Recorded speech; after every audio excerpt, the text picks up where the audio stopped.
In this recording, I'll explain how you can graph a line if you have the point and the slope of the line.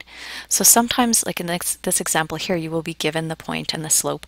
Other times you might be given the equation in point-slope form, in which case you can determine the points and the slope.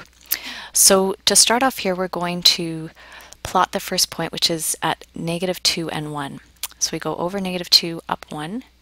So there's our first point. Now to graph the line, we take the slope. -1/2 means that we're going to have a negative slope, so our line's going to go from the top left quadrant down towards the bottom right quadrant. So in a line like this,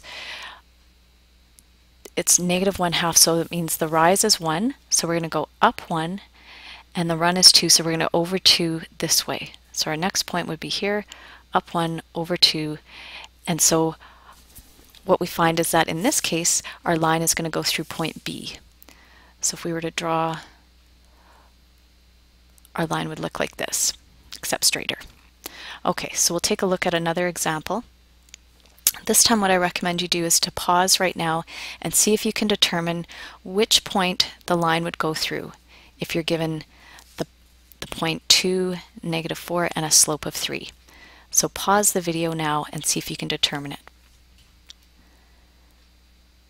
Okay, so hopefully what you did was plot the first point, which is at 2 and -4. So we go over 2, down -4, so there's our first point.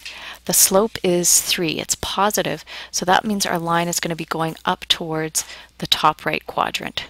So in a line like this. Because it's just 3, that means our rise is 3, and our run would be 1. It would be 3/1, but we would just write it as 3. So up 3, over 1, and that gives us C as the point that our line would go through. Looking somewhat like that, except straighter. Thanks for watching.